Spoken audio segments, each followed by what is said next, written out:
Beautiful moments right here on this very platform. Of course, it's the Ghana month. We're excited, we're elated, we're grateful. And Ghana, 69 years, it's only God. It's only God, but we continue to make strides and also continue to progress as a nation. We're definitely here to actually serve, and you can see every single person here all doing their best to ensure that we move this country forward. A big thank you to the Katekle Cultural Group. It's a dance group, and they serving us some very good Ghanaian, authentic, traditional music this morning here on the show. You saw from the intro up until coming into the studio. Thank you so much. Put your hands together for Katekle. Awesome. We say a big thank you to the National Theatre. They've made it possible for us to also, look this beautiful in the studio. My guests are also rocking some beautiful fugu. I'll be showing them to you very soon. But you saw them enter the studio. They're just rocking it the way they're supposed to. And a big thank you to Franco Trading Enterprise. Still, Phones Papa Pafi, Kwa Natural Fruit Juice. The news flash is proudly brought to you by these incredible Ghanaian brands, and we are grateful to them here on the show. Now, we're going to be looking at the front page of the newspapers, and also we're getting to our big conversation. SONA was last week Friday. We're going to be getting into it. All that you want to also talk about, you can send it to us on our WhatsApp line. It's active, and we're streaming live on Facebook. When I come back from this quick breather, I'll be telling you some of the things that you need to know also here on the show. And as far as the Ghana month is concerned, do stay. Newsflash is brought to you by Franco Trading Enterprise. Still, fun papa fee.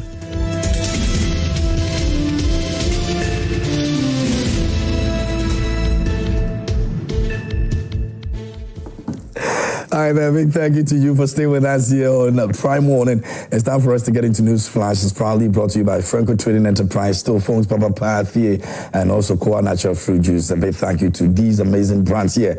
And if you want your phone changed, if you want CCTV cameras, if you want air conditions, if you want to also make sure that you get some television for yourself, Franco Trading Enterprise is the place to go. Download the app. Is the Franco Trading app on Google Play Store. Website is www.francotrading.com, and you can get all the updates you need. You can also get our numbers over there, our branches, and some of the things we have in store for you. If it comes to home appliances, please do well and make your way to Franco Trading Enterprise. Franco Trading Enterprise says Still Phones, Papa Path, Kwa Natural Fruit Juice is what you need if you want to quench your thirst today as you go about your daily activities. Don't forget that you should celebrate Ghana, and whilst you're celebrating Ghana month, please do well and get one for yourself. It is proudly made right here in Ghana, and everyone that you buy goes a long way to motivate the Ghanaian cocoa cocoa farmer because it's made from the Ghanaian cocoa pod. And so please do well and get yourself the very healthy Koa natural fruit juice. It's all out there on the market. We say do right sip by sip, and we're grateful to these brands this morning here on the show. Now let's get into it. My guests are seated in the studio already, so let me just introduce them, and then we'll go to the front page of the newspapers. Then we'll get into SONA. Last week Friday, the president made his way to the Parliament House as mandated by Article 67 of the 1992 Constitution. He actually stated what exactly and where we stand as a country as far as the economy, issue of economy, health. He touched on so many other sectors that we'll be looking at as well. Joining me this morning here on the show is Alhaji Ibrahim Bashiru. He's a former deputy CEO of YE and lecturer at CAF University, and he's here with me this morning. Alhaji, good morning. I hope you're good. Yeah, good morning. Thanks for making time for us this morning. We really appreciate it. And your fugu is looking really beautiful as well. This is straight from North. Yes. Very beautiful one. Yes. I'm sure you admire it. I love the colors as well. Yes. That is why personally I was happy when I realized that the president wanted all of us to declare every Wednesday as a Fugu Day. For me, it's one thing that I admire so much because it will promote not just the Fugu at the global market, but the fact that it will create a lot of job opportunity for young people, especially areas where somebody like me is coming from the north. The entire north, go to Upper West, Upper East, Savannah region. I think that you have a lot of young guys who are into this Fugu. So Fugu is something that we should all promote. I would have wished we don't do it even Wednesdays alone. We should even have 2 days in a week to wear this Fugu. Yeah. So that we can promote it, maybe probably for a year or two. Yeah. Then we can get the market out there. It's a good thing. Okay. All of us must support. All right, good. I'm sure maybe if you're watching us this morning, you're also sporting some fugu, you're doing something Ghanaian. Let's all make sure that we do. And they shouldn't stop when we are done with the Ghana month. We should continue, like Alhaji said, if we do it for a long time, it's still going to continue to provide job opportunities for many young people out there. So, Alhaji, thanks a lot. I'm grateful for your time this morning here on the show. Also joining me this morning is Theophilus Jimega Jr. Esquire. I got it correct this time. You got it correct. The one who sits on money. The one who sits on money. Sits on money. Yes, that's the beginning of his name. Yeah. Then we are blessed this morning. Yes, you are blessed. Oh. Yes, you are blessed. Everybody will be taken care of. May Allah let this money increase so that all of us can benefit. Amen. Happy New Month and Happy Ghana Month as well. Same to Thanks you. for the time. And same to the viewers. And I am happy we are all... the Zambia thing happened. There's no publicity which is a bad publicity. Yeah. Every publicity is a good publicity, and it has sort of engineered and gingered all of us to identify with the Fugu. Way back, I'm surprised the Zambians didn't know. Way back, Jerry Rawlings' time, he was wearing Fugu at the UN General Assembly. And only for them to wake up one morning and say this is a blouse. I don't know what definition of the blouse is. And I'm only urging that it shouldn't be just Fugu. Anything Ghanaian. Anything Ghanaian. Let us even have Ghanaian names. Let's have a good identity, a good brand that you see it, you know that this is Ghana. Let us all be wearing made in Ghana goods. I've seen a lot of people advertising jerseys and t-shirts. Interestingly, you will notice the Nigerian green and white sort of thing. A lot of Ghanaians wear it. The JC. Yeah. Yes, but maybe we should look at rebranding our Black Star JCs. The gold should come well with the black, like my colleague here has just done. I saw it initially. I thought it was some other party's colors, but yes. And you see, the problem is that the making of the Fugu takes a lot of effort. Yeah. So let us actually patronize it. Yeah. Yes. Unfortunately, if you go for the Chinese-made Fugu, you are depriving our people of their job, and they can't use machines. And when you put on the real Fugu, you feel it. Yeah. Yes, you enjoy it. So happy Ghana month to everybody. Let us eat Ghana, dress Ghana, and enjoy Ghana for the month. Yeah. Absolutely, and we're definitely going to do that. And a big thank you to every single person that is putting effort in ensuring that we have our traditional clothes, well done, like what I'm wearing. There are many other places you can find this here in Ghana, even in the Ashanti region. If you go to the Volta region, you can also find this over there. Same as the Fugu, there are many other parts of the country that when you go there, you can still be able to buy it from. So don't say because you couldn't go to northern Ghana, you couldn't get one for yourself. I'm sure if you're in the Volta region, you can get Fugu in the Volta region as well. So let's not find excuses for them. You don't have to be in Kumasi or in the Ashanti region to be able to put on kente. I'm sure if you are somewhere, even if it demands that you bring it from a different region, it is for the benefit of all of us as Ghanaians, and so please let's do it. I know we can. Now let's look at the front pages of the newspapers. I've got a few of them here, and this one says Daily Graphic. It says President Mahama in Arusha for the anniversary of African Court, and cocoa reforms will secure fair prices. President Mahama assure farmers. And Benyiri Mediation Committee presents a report to Interior Minister, calls for monitoring mechanism to sustain peace. That's captured on the front page of the Daily Graphic. And stakeholders push for independent sanitation regulator. This will block 6.2 billion Ghana cedis losses. That's the Ghanaian Times this morning. The Chronicle says Ghana is back. Mahama proclaims economic turnaround, and Maxwell Boakye honors late mother with 50-bed children's ward. This is the Chronicle. And IGP's British-styled steel show at SONA, and it's something else on social media. People have taken the picture. In fact, he looked really good. He looked really good. He stood out, and Ghanaians would always find one reason to make a case for something. All the dressing and everything he did is only the shoe that has that gold thing around it people are talking about. This country, no. Attention to details. They will fashion out and let you know that they have seen it. Anyway, but congratulations to the IGP. He really came out really good. And Shraj dismisses assets declaration complaint against MEF board chair. That's the Chronicle. The Business is here, and it says nation on runway, economy ready to for takeoff. The president advises citizenry to fasten seat belts. Investors push market capitalization to 230.25 billion on GSE, and away from that, graphic business Stanbic Bank breakfast meeting. Reset transport system now to drive growth. Experts say so, and that's also the Business.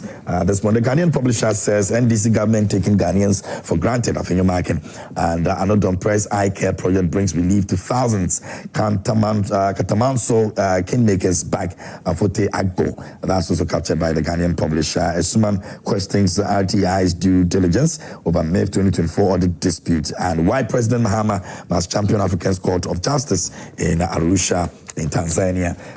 We brought you that story this morning as well. And the last one for me is the new finder. It says strengthening market regulation to match economic gains. Economists and diaspora remittances hit record $7.8 billion in 2025.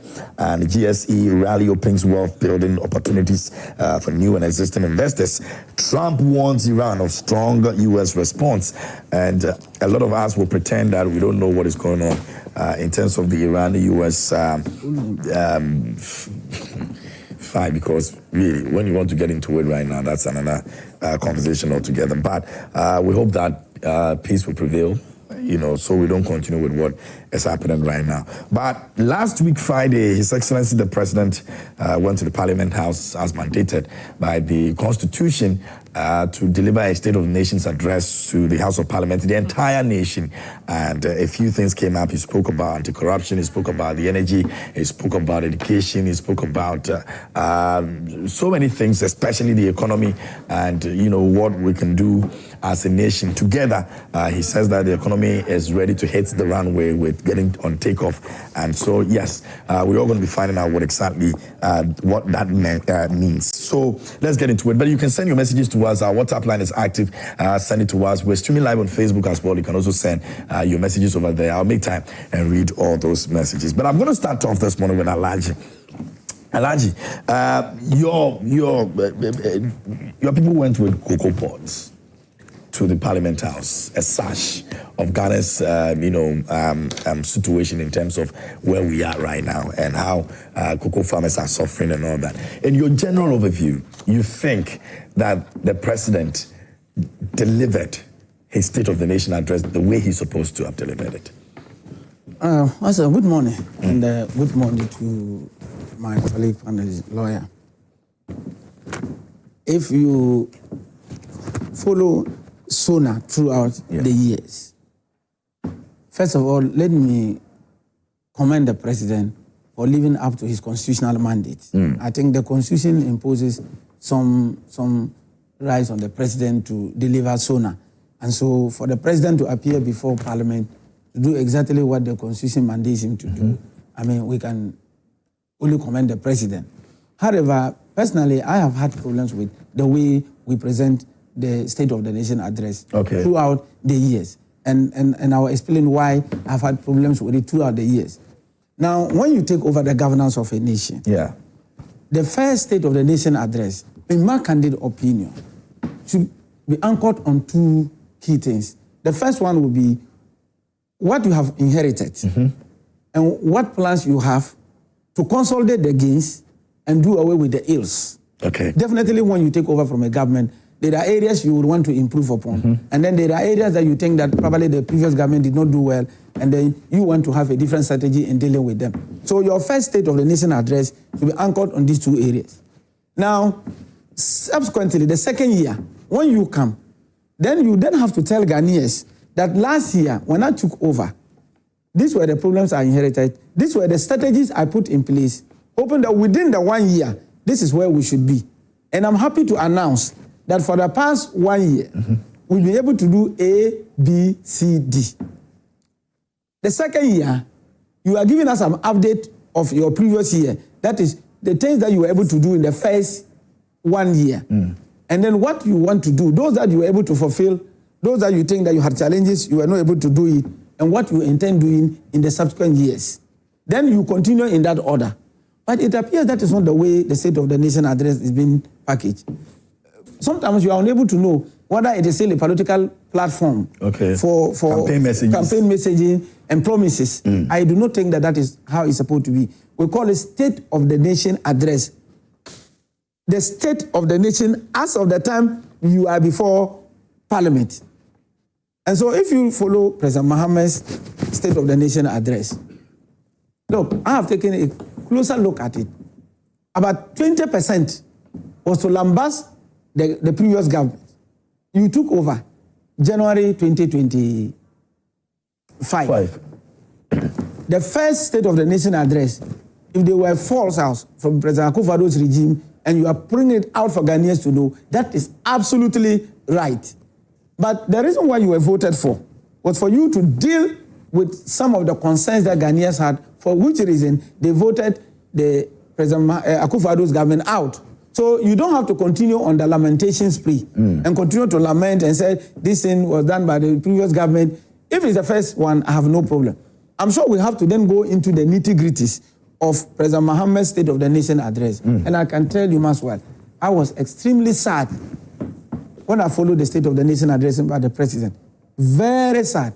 And sector by sector, you can... All the things he spoke about, all the sectors that he touched on. For the few sectors that I have gone... to you. And we are going to look at it sector by sector.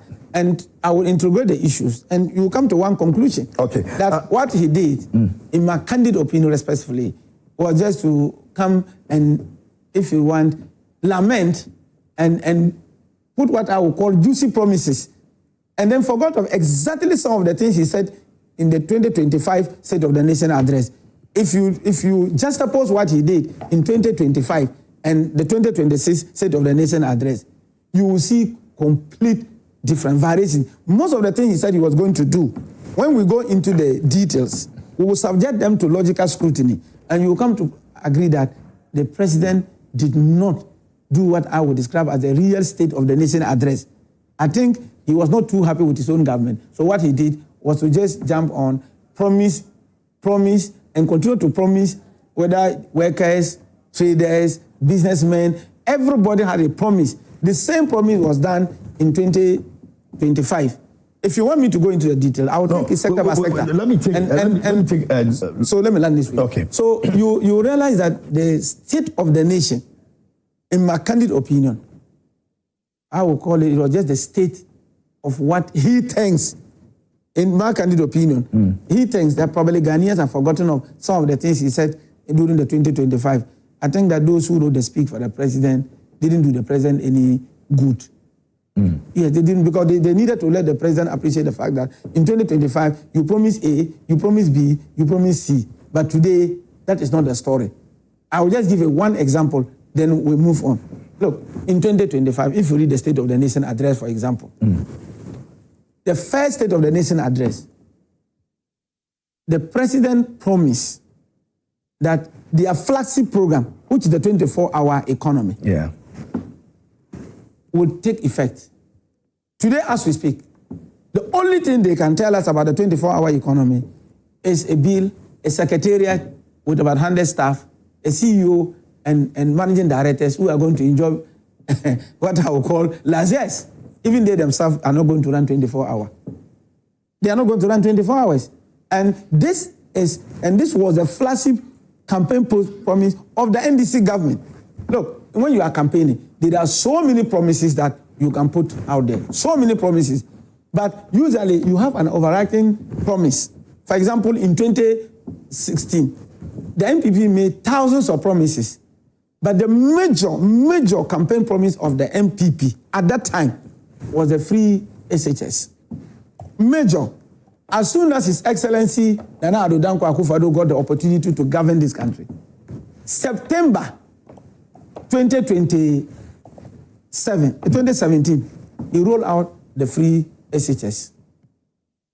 September, because if you look at all the campaign promises of the NPP, the free SHS was the biggest of all of them. He did it. This government, what was their major campaign promise? 24-hour economy. Formula 1, 3.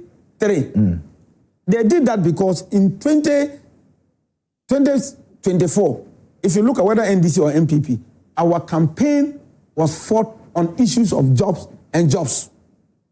And so the NDC took advantage. Despite the numerous young people who were employed under the NPP, they still deceived the young people of this country and said, look, we have a solution to the issue of unemployment, which will be anchored on our 24-hour economic policy. Formula 1, 3. Meaning one job, 3 people. If that was your biggest campaign promise to the young people of this country, you came into government, you rather shifted your priorities.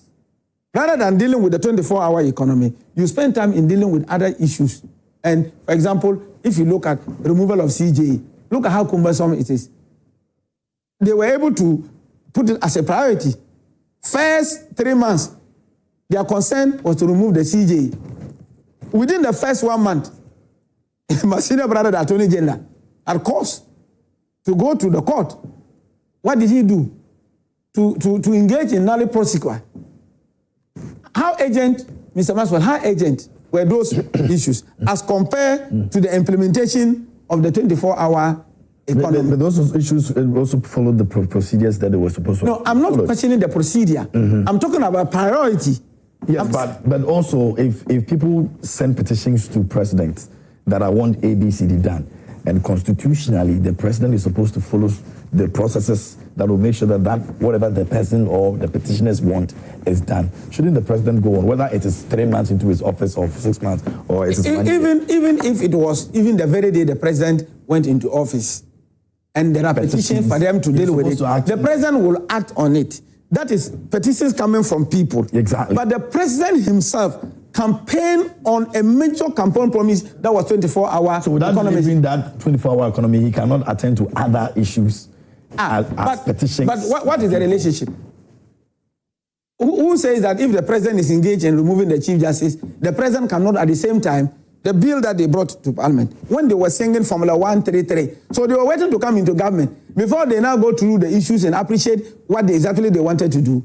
I am not too sure. Yes, I know that even the 24-hour economy as we speak, there is no single NDC president has been able to give us a proper explanation of the 24-hour economy. I have not heard anybody. All that we know is Formula 133. Maxwell, do you know that the public sector, there's one area where the president didn't even need a bill to start the 24-hour economy, day one, a day after he was sworn in. You want me to tell you? If you go to the nursing sector, the nurses, they do 3 shifts. Is that not a fact? Morning, afternoon, evening. Fortunately, the president campaigned on what we call automatic posting. Did we need a bill in parliament to do an automatic posting, Mr. Maxwell? Did we? Did we? Absolutely no. We didn't need any bill to do automatic posting of nursing.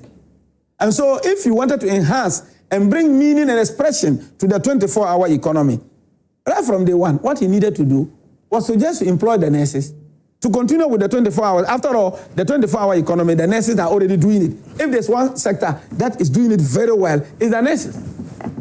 So if somebody tells me that, we want to have a bill and then we put mechanism in place and ensure that we implement it, then for me that is an afterthought. Because you say Formula 133. And Formula 133, the nurses in this country throughout our history, they've been doing the Formula 133. So yours was just to do what? Yours was just to do what? Employ the nurses. Fortunately, nobody forced you. You said you were going to do automatic posting for both teachers and nurses. And so when you came in, the nurses are still whole. Your Formula 133, if indeed it's true, and that it was not just a mere campaign gimmick to deceive the young people, don't forget before I conclude, that as of December 2024, when the president and the NDC were on the campaign trail, the young people, especially the nurses, who were in the nursing training college and those who completed sitting home, they were watching the president and they were like, we are not going to vote for Nana Addo Dankwa Akufo-Addo's government. Because President Mahama is showing us the way that there will be automatic posting, meaning all of us are going to be employed. For which reason, they voted against Dr. Mahmoud Bawumia. Because they were very clear that if there was somebody who had a solution to their problem of sitting home and not being employed, it would be John Dramani Mahama. And so you got their nod. 2025, we are in 2026. You are before the parliament to present what we call the State of the Nation address. The young people are sitting in the comfort of their rooms. They are watching you. Your campaign promise of automatic posting to go and help in the Formula 133, you are still not telling them what they should be expecting. All that you are doing is still to promise them in your second year. You are promising the nurses Formula 133. How do you want them to take you seriously? Look, the teachers, I'll just conclude on the teachers. We have like about 10 minutes more to go. And sorry, I have to sit up this way. But good morning to your viewers, wherever they find themselves. I mean, you ask a simple question. A simple question. Are you okay with the way the NPP guys behaved in Parliament with their cocoa stuff? And that has not been answered till today. No, I'm sure maybe. And this is the person. It was arranged. No, this is Alhaji who is asking. Alhaji, when you were talking, I was very quiet. Right. Learn that from me, please. Now, this is Alhaji who is saying that we should go according to priorities and what we promised to do. Let's do it chronologically. Yet he couldn't do. Alhaji tells us here that the president should present the nation, the state of the nation, the state in which it is now. Yet he tells us that the president has not fulfilled the promises he made in 2025 that he mentioned in the State of the Nation's address. You see, there's one thing clear, which everybody must get. As at 2025, 7th January, this country, if it were a car, would have been written off. Economically, if it were a car, it would have been written off. The economy was driven to a halt. Nothing was moving. The president has told us that we have moved the economy from the junk, baller status that we were in to a state where people are even willing now to give us money. I've never imagined that I will live to see treasury bill rate as low as below 10%. I've never imagined I'll live to see it. That is the situation we are seeing now. I would have thought that you appreciate the fact that having come into government and realized the mess in which you left the country, somebody has to fix the mess and begin to put the building blocks in place before roofing. Not just that because we have made a promise, we should jump and do it. He compared free SHS to 24-hour economy. Yeah. And I want to find out, are they in the same category of promises or are they in the same category? The 24-hour economy is to touch every facet of our life. Now he goes on. Let me clear this very, very clear. I've said it on several platforms. NDC has no interest in the removal of Tokono. None whatsoever. None. It will add nothing to. In fact, NDC work with Chief Justice appointed Georgina Wood, and nothing happened. So the idea that NDC spent 3 months in the removal, which part? Which part of NDC spent 3 months? There were petitioners, there were lawyers. They got. Let's not go to. He also touched about the nurses' automatic employment posting. Now he forgot or neglected or failed to tell us what is the backlog. How many years backlog of nurses we have at home? How many years? It is under their government that we have seen for the first time that nurses had to do national service. When I was growing up, somebody told a daughter that as for nursing and teaching, once you finish, you slot him. It was under them that we have national service for teachers, national service for nurses. We've never had before. You see, you must take time, appreciate the fact that you caused a hurt and harm to this country, for which reason the vote you got and the way you were removed was so poor that it has never happened before. And when Nana Akufo-Addo was leaving government, he told us that somebody better than him will come and manage the economy and the economy will be better. And we are seeing that today. Let us appreciate that. He goes on to, unfortunately, not to touch the cocoa. Perhaps he will come to say that we promised the farmers 6,000. How much was the world price when we said that they should have been paid 6,000? And how much is the world price today? We still get to reach an understanding of that because let us. The NPP, the NDC makes claims of it, that how much was it, and then the NPP comes and says that, well, that is not what you said. You promised that. They didn't promise. They didn't just wake up one morning. It's always going to be this situation. Yes, they didn't wake up one morning. This person said this during the time that they didn't just wake up one morning. Another person comes and says, no, it's not what we said. This is what we meant. They didn't just wake up one morning to say that they are going to give this amount. It was a percentage of the world price then. Today, as we are talking, was there clarity on that? Yes, if there was clarity, why are we fighting? There was clarity. It is because political mischief is very popular on their keyboard. That is all. It's just a political mischief. Today, as we are speaking, Cote d'Ivoire has reduced their cocoa price from 2,800 CFA to 1,000 CFA. As we are speaking. Yes. In fact, what the farmers in Ghana are getting at twice what Ivorians are getting. Yeah. The sad aspect is that the Ivorians will be smuggling their cocoa into Ghana to sell. And because our prices are high and they have reduced theirs, their cocoa will be cheaper on the world market. And we will have the glut. And that will have to be borne by someone. And the idea that go and borrow money and pay for the farmers, etc., that is what led us to where we are now. You don't spend that which you don't have. So I would have expected that when you asked, was he impressed by the State of the Nation's address? Personally, I was impressed. There were very good things. The president told us that currently, as we talk, the economy is on the runway. We're ready it's about to take take off. That is the current state. It is not telling us. The president I heard them talking about the fact that is inflation the one we are going to... I think led his people asking questions about is the inflation the one we go chop. Inflation measures the price of goods and services from the same point. So if I come today and this is 1 cedi and I come tomorrow and it is 3 cedis, I'll be calculating my inflation based on that. If I come tomorrow and it's 50 pesos, I'll be calculating. So for them to go telling us that it's inflation we go chop. No. You will see videos about people, even as we are talking now, that the world oil prices have surged. The pumps have not changed. Based on what is happening right now, because they are building buffer. or they have built enough buffer to cushion us for a long time, or at least for medium term. So our prayer is that this war doesn't extend so that our buffer is completely eroded. So the idea that the State of the Nation address was promises is neither here nor there. The president gave the situation as it is at the moment. Now, for people going to Parliament House, we saw it. Maybe, let me give you this task. Look for comments by Obama, Biden, etc., to the Republicans during State of the Nation. Say, join me, let us build the nation. And that is what the president was asking. Join him, let us build the nation. And after the State of the Nation, you saw he went on, exchanged pleasantries, etc. with them. But to go to Parliament House, holding cocoa beans, the sector that you drove to a halt by leaving over 23 billion debt with the sector.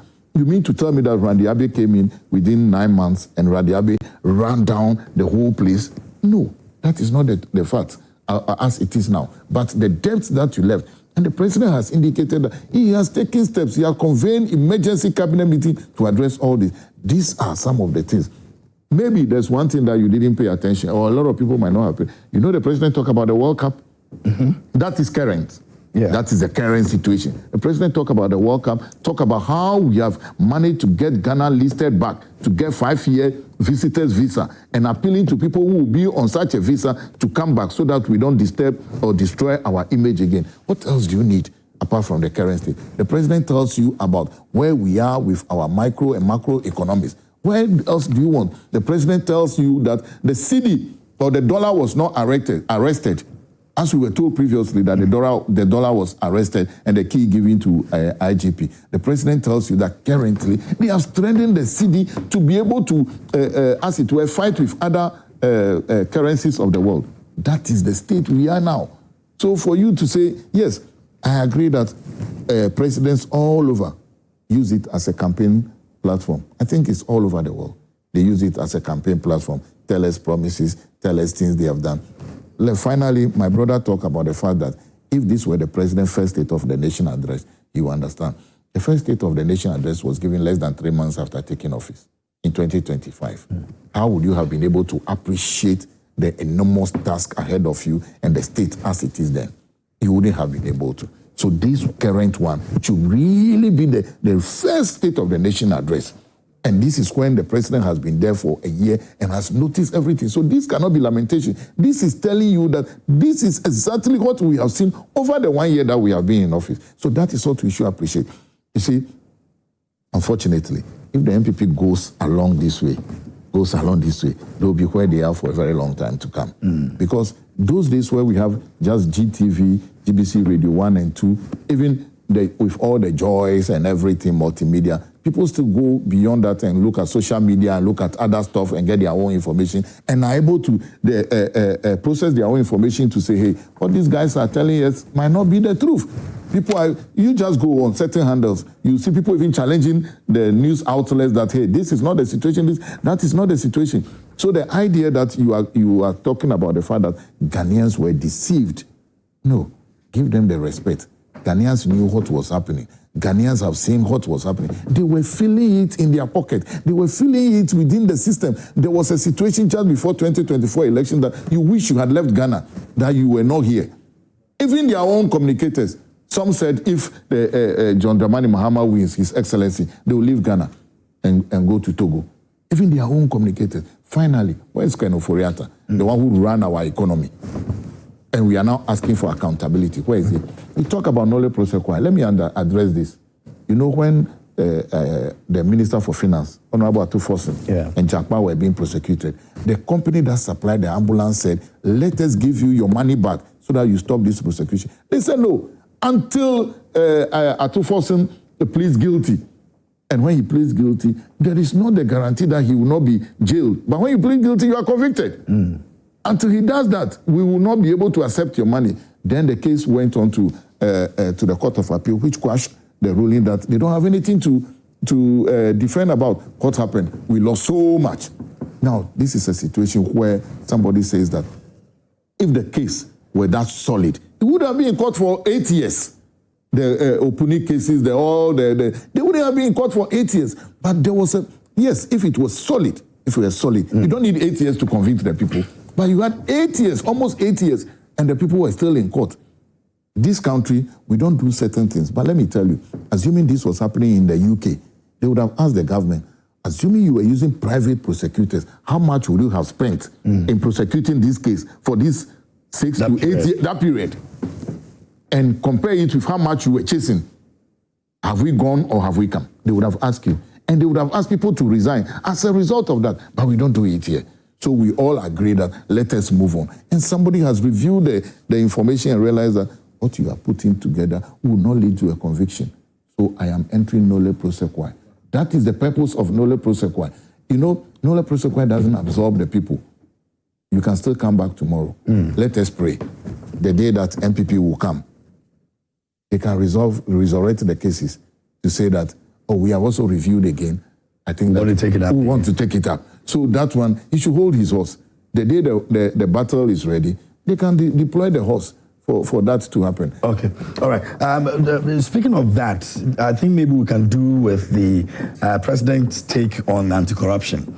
Oral was one of the things that the NDC spoke about vehemently in terms of making sure that people are prosecuted. Now, this is what the president said in the address. He said, as of December 2025, Yoko had recovered more than 600 million Ghana cedis. The office has investigated 462 cases with 15 currently under prosecution and dismantled the transnational carjacking syndicates, recovering 29 luxury vehicles.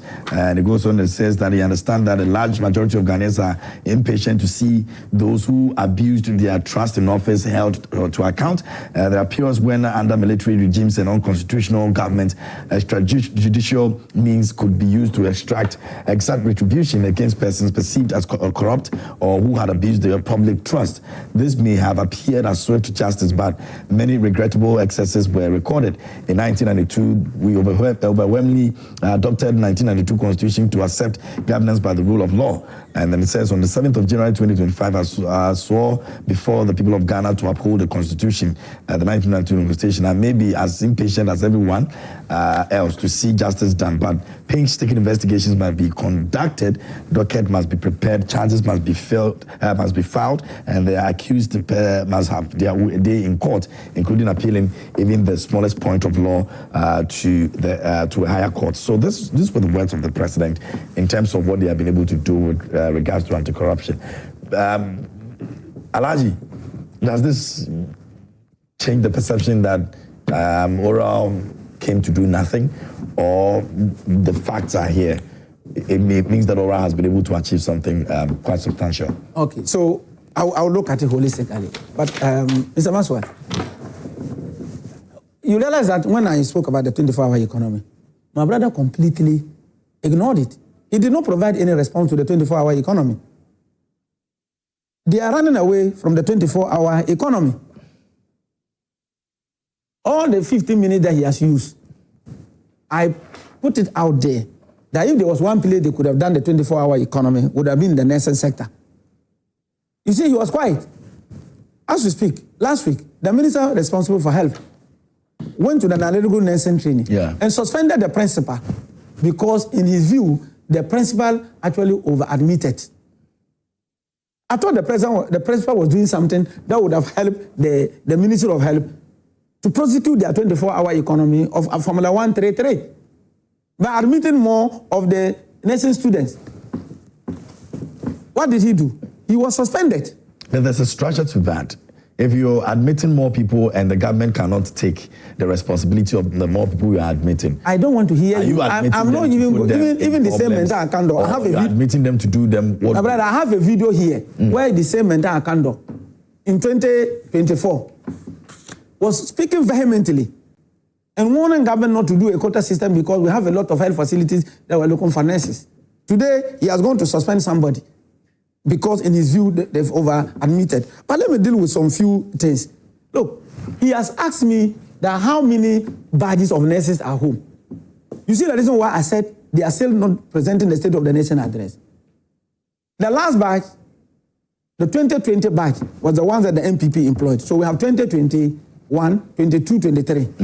In 2016, when they were leaving government, they had over 5-year groups that were sitting home. And when the NPP came, we did not lament. We employed all of them. That is what governance is all about. I'm disappointed he's asking me. And he has forgotten that his own government left over 5 badges home. When we took over in 2017, we did not lament. We employed them. Please tell your government and your minister to employ the 3-year groups and learn from the Nana Addo Dankwa Akufo-Addo's government who came and did what you are failing to do today. You are telling us that if the economy was a car, it would have been written off. I absolutely have no problem if you make that assertion. But all of you are touting that the economy is good, inflation is now 3 single digit, and that we are okay. Is that not what they are saying? Sometimes I see total contradiction. Look, this economy is anchored on 3 major things: oil, cocoa, and gold. Only one sector, which is the cocoa sector, that we have challenges. And the economy that he's touted, inflation is down, we build buffers and all of that. A sound economy today cannot deal with the challenges of only one sector of our economy. Only one sector, which is the cocoa sector, that has to compel the president to call for, I will call it a retreat. One sector, may God forbid, because we're all Ghanaians and we must speak positive.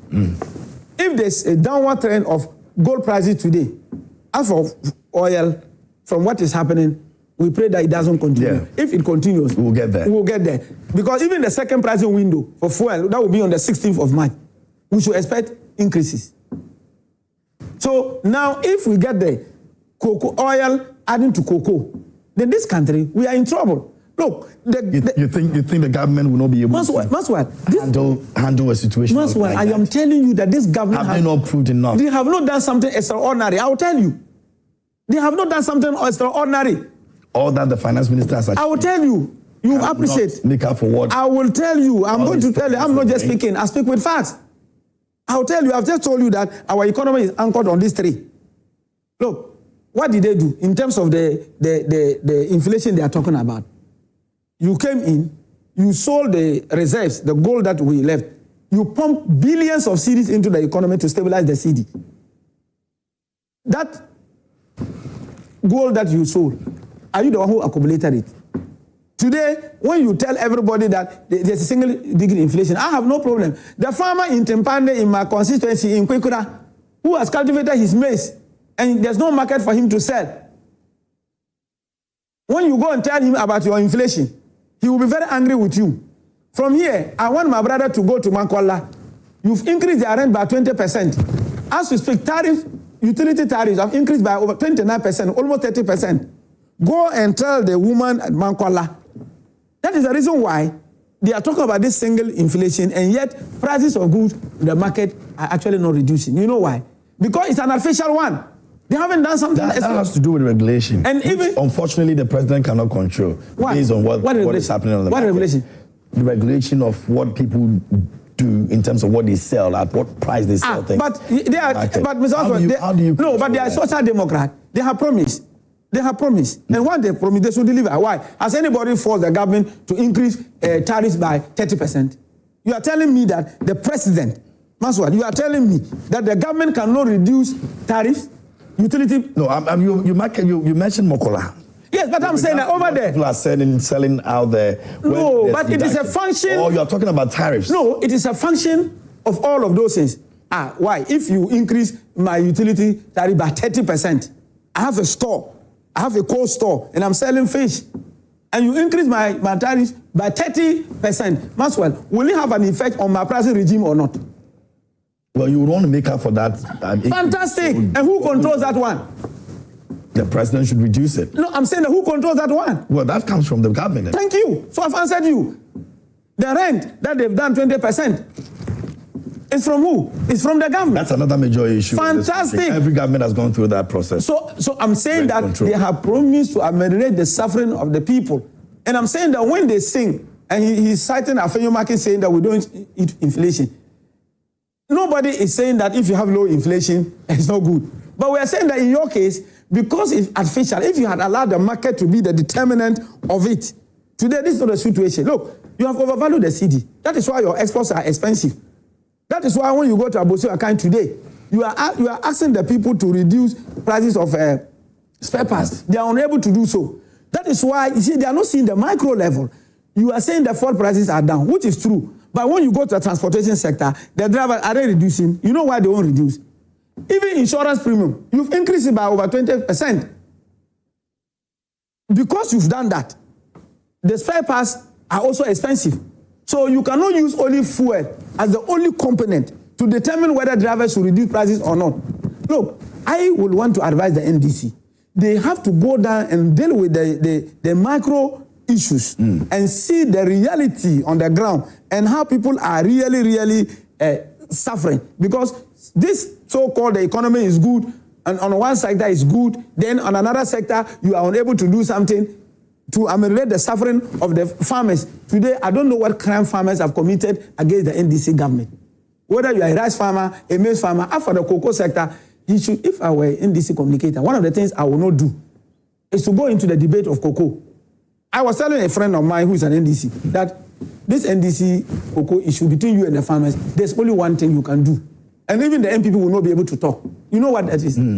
Just apologize to the farmers and say, we are sorry. You actually expected the president to apologize yesterday, last Friday. You see, when our people appeared in parliament with the seed of cocoa and the rest, if the president was minded and wanted to just finish the day, was to just say, well, I've seen your concern.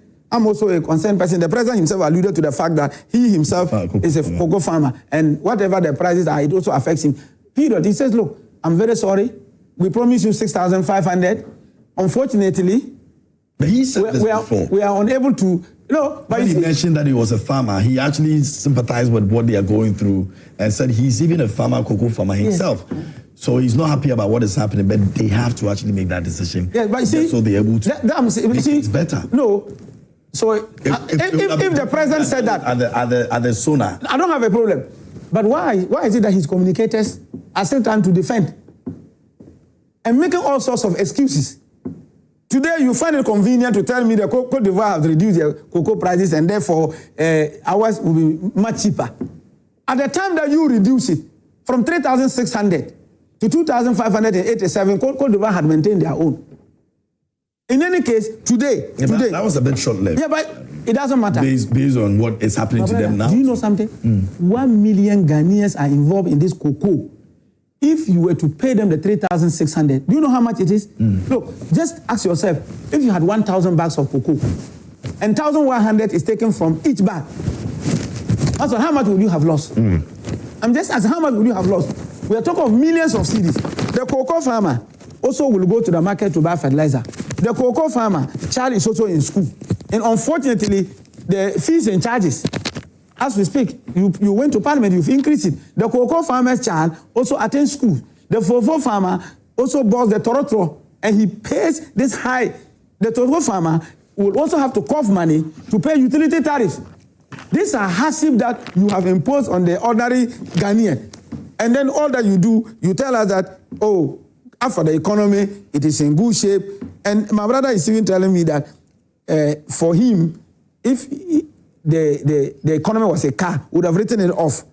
And Maswa, do you know that I am surprised? And he should be educating me because he's a lawyer. I'm not a lawyer. But one of the things I've heard this morning, which I would describe as very bizarre, is for my brother to tell the whole nation on a big platform like this that the Attorney General was able to assume that if you were to allow the issues of Oponi and all of that to travel to its fullest, it will not lead to conviction. Really? Did you hear that? Did you hear him say that? A matter is before a judge. And he's telling me the Attorney General, in his own assessment, as an outside, a judge himself, looked at the issues and he was able to conclude that if you were to allow the issue to travel to its fullest, it will not lead to conviction. This is the most bizarre legal analysis I have ever heard. I'm very surprised. I'm shocked this morning. If the Attorney General decides to engage in nolle prosequi, it is constitutional.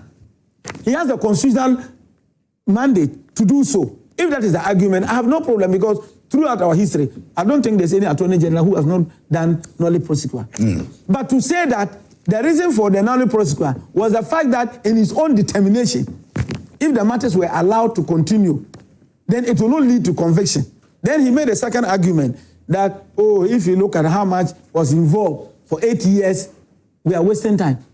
But he is a lawyer, he's practicing. He knows that, he said the what? The wheel of justice grants what? Slowly. But certainly, it will get there. Yeah. We know there are issues before the Supreme Court, before the appeal court, before High Court. That has traveled over 10 years and 15 years before we had ruling, true or false. So it will be preposterous, just completely out of place for somebody to say that because within your regime 8 years, you've taken a matter to court and you were not able to get a conviction, then it means that you've wasted time. Let's just go and do nolle prosequi. I think that argument should not even come. You are talking about corruption and issues of order. Let me state categorically and unambiguously that nobody in this country should be afraid to be called upon to account for your stewardship. I mean, it is a constitutional imperative. Once you are given, even you sitting here as a host, I'm sure your producer and the rest are monitoring you. If there are things that you've done wrong after here, you'll be told. So I think it is normal, and I don't think that this government, whatever they are doing with Ora, is wrong. But the point is that, look at the confusion with the Ora. Honorable Ablakwa told everybody, in a very much rasmata, we are going to recover $21 billion. After 3-4 months, my senior brother, wherever he is, I'm greeting him, Honorable Dominic Ayene, told everybody that, first of all the big documents that were brought to him were bare bones, and that there was no meat, and that he needed to put that meat before he sends it to court. Now, after 3 months again, what did he say? He said that figure of 21 billion was a Ablakwa's figure, not his figure. It's a Ablakwa's figure. You know why? Because time has made them to now know the true length of a truth. Because there was that euphoria, 9th December, and everybody was shouting, oral, we are going to do this, $21 billion. Now, today we are seeing that there is absolutely nothing like $21 billion. They are not done yet. They still have to they will still do, but I'm saying that, don't forget, I am dealing with the figure that the Attorney General said. He said, for the 21.9 billion, for him, he doesn't think that is what they will get. That was the figure put out there by Honorable. There could be other factors that were involved in reaching that figure. Is that not so? And based on other scrutiny into some of the issues that were brought So then don't throw the propaganda out there. Why? Who forced you to hold the press conference and announce $21 billion? Did anybody force you? Those factors, those variables, were you not aware of them? You knew of them and you announced 21 billion Ghana cedis. So for me, I am... Okay, and I'll just wrap up with something. He made a point that we have enough buffer in terms of this oil pricing. I am in line with him that when I listened to the NPA said they have buffer for about 7 weeks. So for 7 weeks, we may not have challenges when it comes to the oil sector. But what I do know is that in the area of availability, I think that the NPA has assured us that in the next 1, 2, 3 weeks, we may not have difficulty having fuel. But as for the pricing regime, there is absolutely nothing that we can do about it. Because even the second window pricing, which will come on the 16th, as I said earlier, we are expecting some level of increases. And that will also add to the shocks that we already have in this country. Look, my concluding remarks on this matter is that my brother and his team, the NDC, they should spare us the rhetoric and go on the ground, go to Makwala and ask the women, go to Tempane and ask the farmers, ask the Tro people, ask the ordinary Ghanaian, ask the nurse that is sitting home crying that you promised him. The 20% that you told teachers who completed teacher training college that you were going to pay them 20% for those who have agreed posting in the rural communities. For the 2 SONAs, nothing, absolutely nothing of that sort. So I want my brother Tiflos to look at the teachers who are in Garo, the teachers who are in Tepa, and tell them that we are sorry, we say we'll give you 20% allowances if you accept posting in the rural area. We are sorry, we told you that we're going to give you duty-free. Teachers and nurses, when you import vehicles to this country, we're going to give you duty-free. Tell them you are sorry, you couldn't do it, because you did not even mention it. Nobody knows whether it was just a mere campaign rhetoric or you actually meant it. Look at them and tell them. Last one, look at the faces of the teachers and nurses and say, look, we said we are going to implement a housing policy so that rural communities, I was expecting my village in Bashwende, that we were going to have bungalows. Bungalows built for the headmaster of Akara Tese Primary School. Look at them, tell them we are sorry that promise you've not been able to do it. Tell the traders that when you said you were going to deal with the energy sector decisively, you are sorry you have increased tariff by 30%. And to conclude, 2026, we are in 2026. Please, Ghanaians voted for you. They have soon forgotten of the government of Nana Addo Dankwa Akufo-Addo. Ghanaians are aware that we have a president called John Dramani Mahama, and they have put their hopes in the hands of the NDC government. Stop the lamentation and deal with the issues affecting Ghanaians. Okay. So can I do some few messages and come back to you? Oh, yeah, sure. Great. Meshach says that breaking news to all cocoa farmers in Ghana. Ivory Coast has reduced their cocoa price down to 1,200 cedis per bag. So any farmer who is not happy about 2,587 cedis can freely go and sell his oil cocoa in Ivory Coast without any impediment. I am waiting for the day minority would organize demonstration against the government of Ivory Coast and Ghanaian citizens who lives in Ivory Coast. I believe the people of Ghana, especially the NPP cocoa farmers, have now realized that President Mahama is indeed a leader that cares for the well-being of his citizens. Kudos to Mr. President and your team. All right. Hamza Mpe Farm says that, good morning, my brother. In fact, NPP as a political party has no shame. They speak, they are the only political party mandated by God to govern this nation and no one else. With all the noise they are making now, the economy under them was rated as a junk economy. Junk economy simple means baller economy. And as we speak today, the economy of Ghana is rated as B- under the management of the NDC government. NPP as a political party came to meet our debt as 122 billion Ghana cedis, and before they left power, the total debt of the country was 726 billion Ghana cedis. Did we go or did we come? My brother, don't forget the debt the NDC left behind was from Nkrumah to John Mahama, but within the period of 8 years, they took the debt to 726 billion Ghana cedis, and they still have the mouth to speak. These people are the enemies of progress of this country, and they should not be allowed again to come closer to the governance of this country. Dear KMJ, we are now grappling with high electricity tariffs, which is real and suffocating. But MTN is ripping us off, because if I put my money on my wallet and I want to transfer 100 Ghana cedis, MTN takes 1% and the recipient takes 99% if I don't add 1 cedi. This is a rip-off or daylight robbery. KMJ, you promised to take up the mining on the Miriwa Forest Reserve in the Bibiani Nshenso Bekwai municipality in the Western North region. How far? Good morning, my dear Charles. I'm still working on it. Like I keep telling you, I have been speaking to the one in charge at NIMOS and the NANS ministry. So don't worry, we'll find solution to it. Good morning, KMJ from Kwakubaku Jr. Masumim. He says, despite claims of improved economic indicators, ordinary Ghanaians are not feeling the impact. Teachers, nurses, and other professionals remain unemployed. Jobs are scarce. Electricity and water tariffs keep rising, and nurses and other professionals remain unemployed.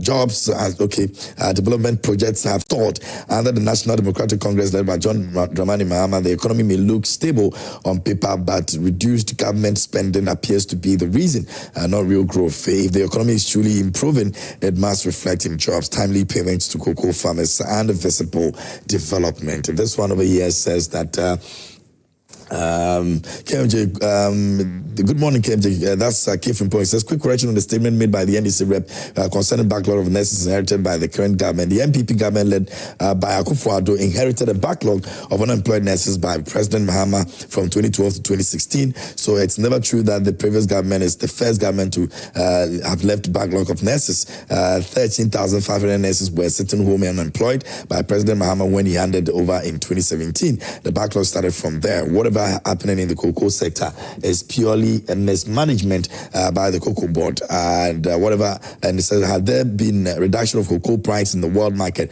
The answer is a big yes. The previous government reduced cocoa farmers' price due to price reduction in the world. The answer is a big no.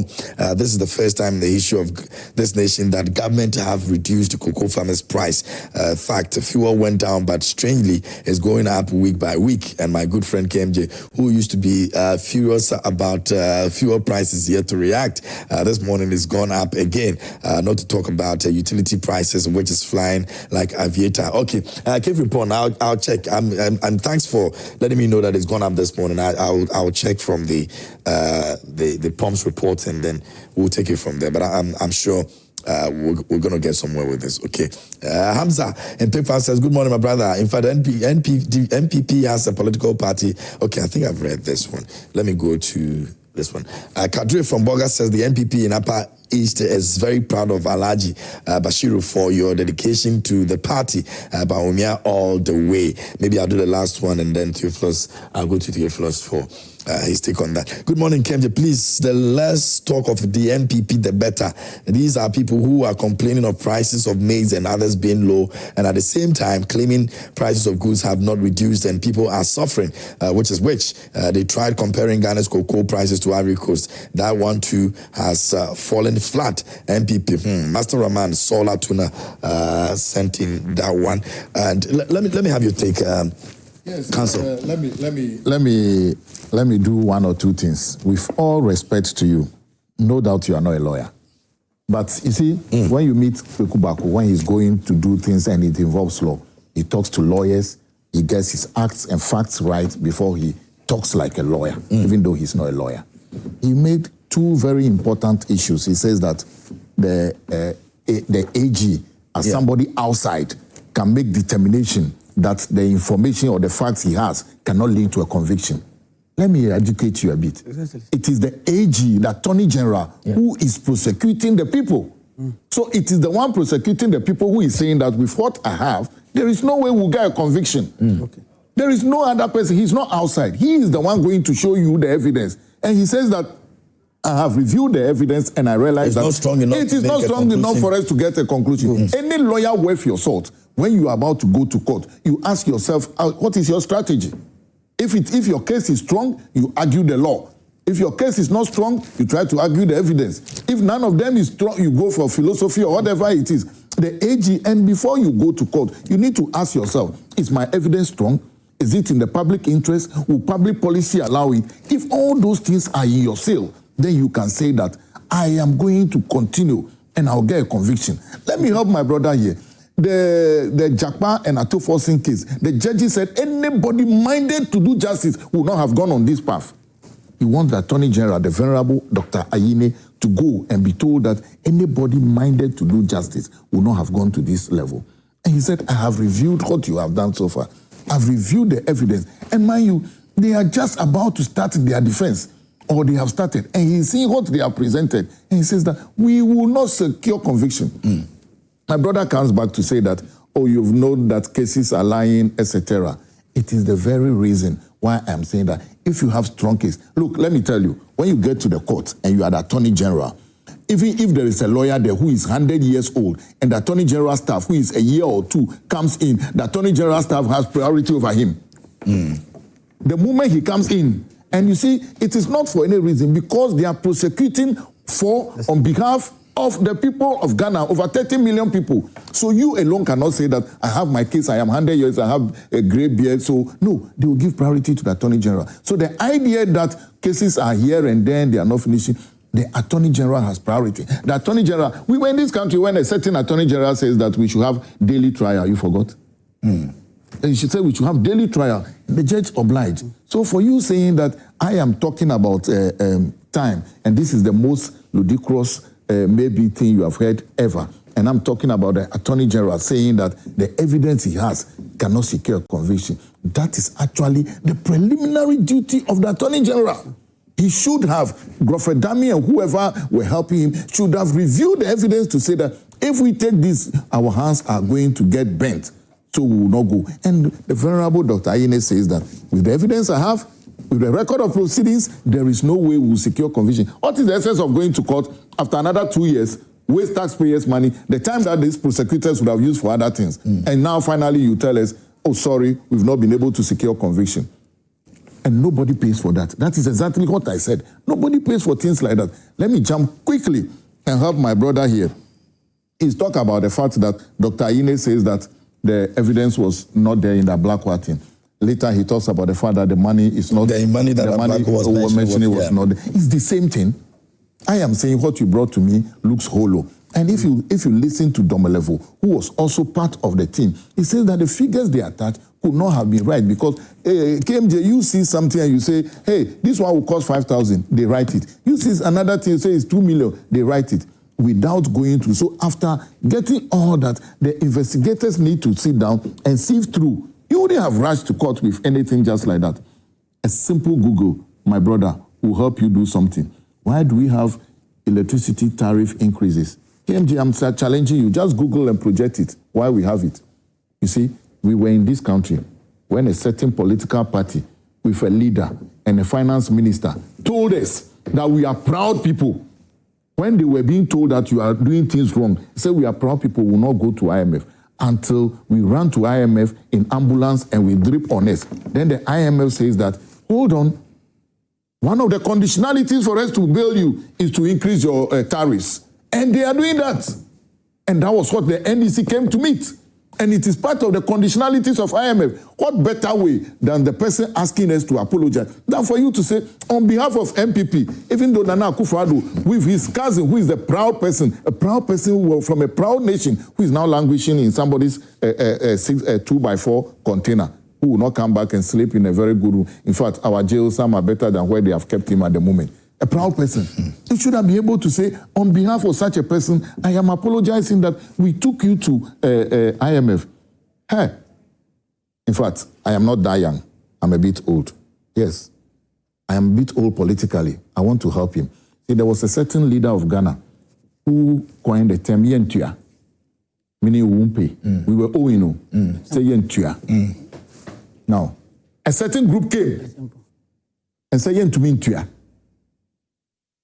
Yentua means that perhaps we have the money, but we won't pay. A certain group came and said that Yentua means that we don't even have the money. Yeah.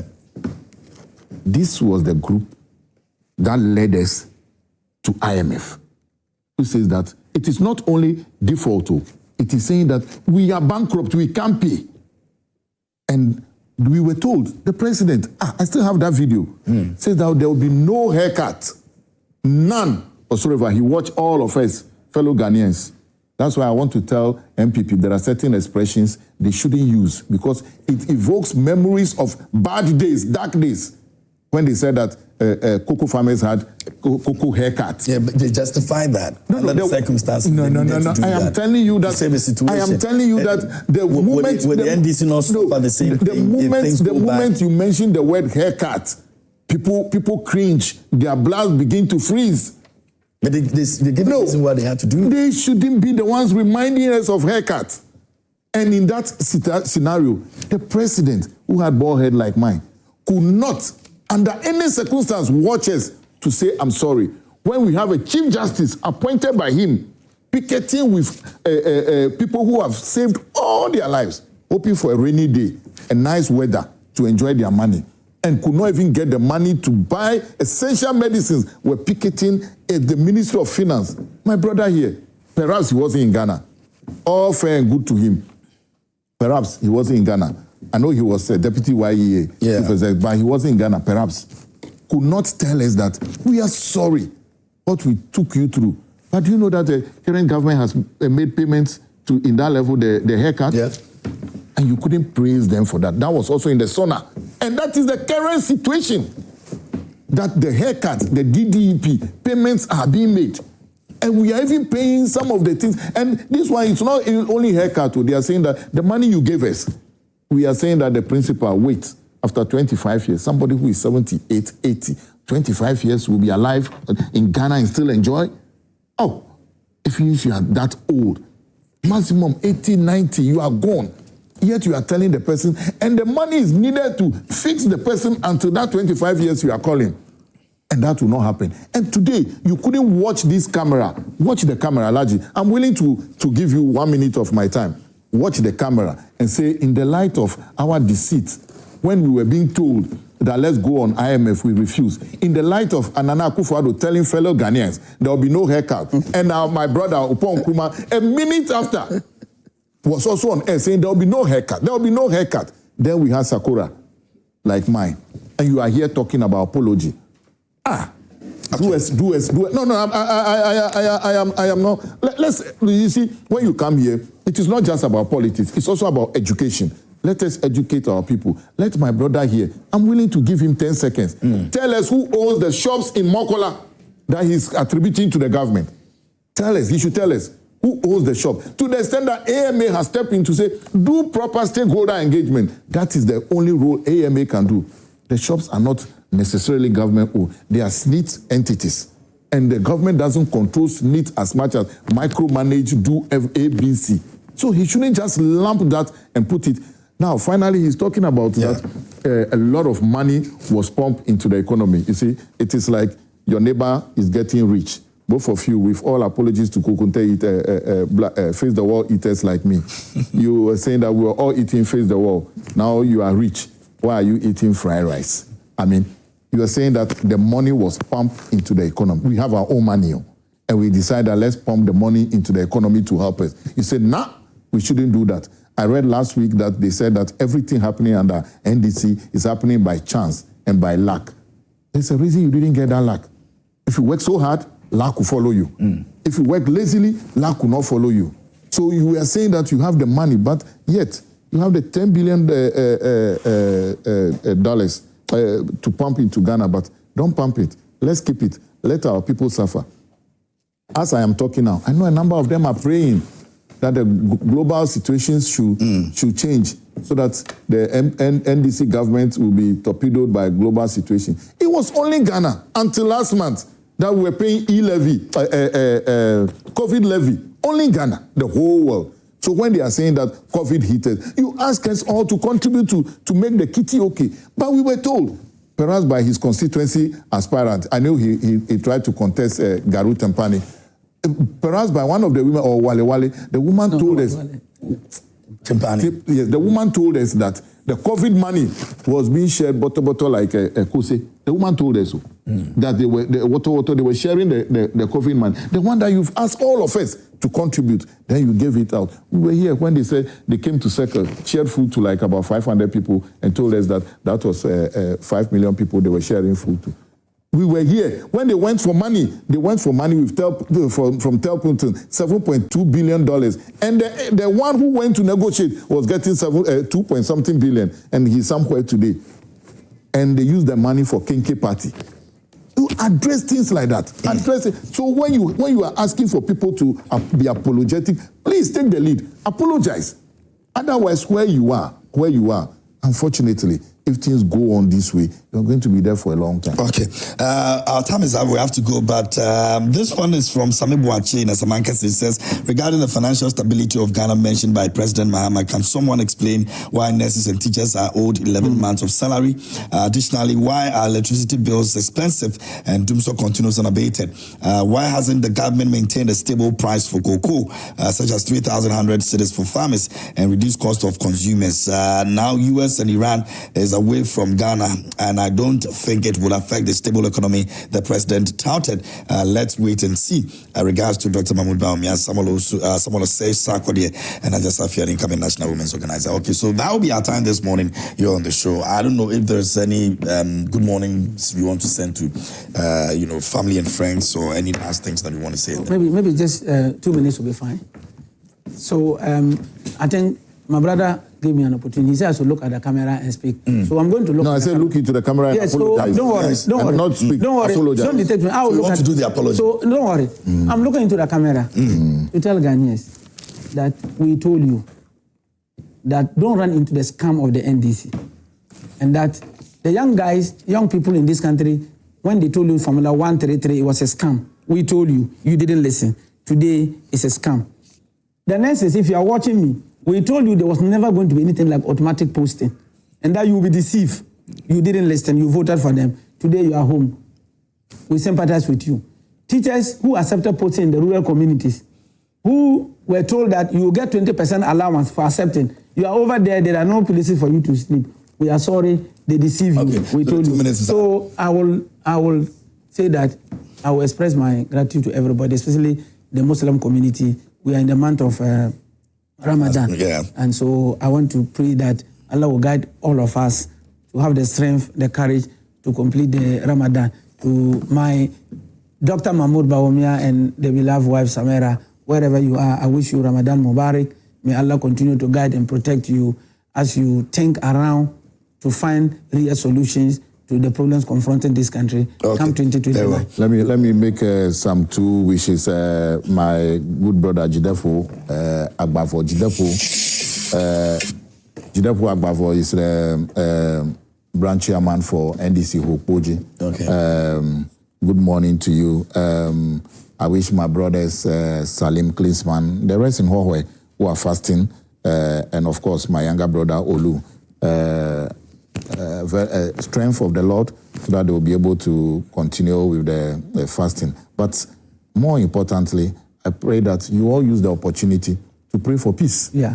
In Iran. So that, because when I was listening today to BBC, everybody is going to be affected. Yes. Everybody. The world's busiest airport is down. Yes. They don't know when Dubai airport is going to come back. People are stuck there. And all that. Yes. And our president, my president, your president, His Excellency John Dramani Mahama is in Arusha, as you posted. We wish him, may Lord bring him back safely. We need him to continue the leadership he's providing.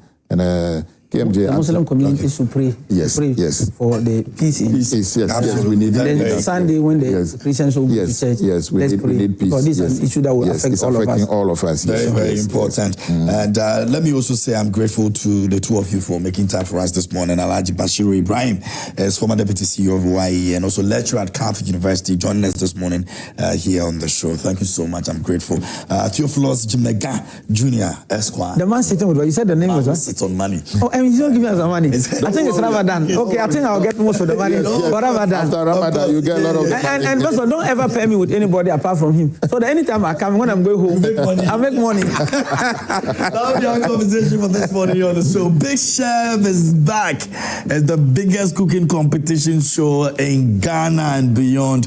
And yes, we promise you we're going to get back, and we're definitely back. And this is the show where young talent showcase creativity, confidence, and culture. One delicious dish at a time, and what a good way to actually come back in the Ghana month. The most simplest way you can also do a few things, put a few things together. This case will be showing you. Are you between 8 and 12 years old? If you are, do you have the passion for and personality for, cooking in the kitchen? I am not in that category, but if you are in that category, you don't need to actually, bother yourself too much. Enter the competition now by sending us a 1-minute video of yourself cooking for your favorite meal.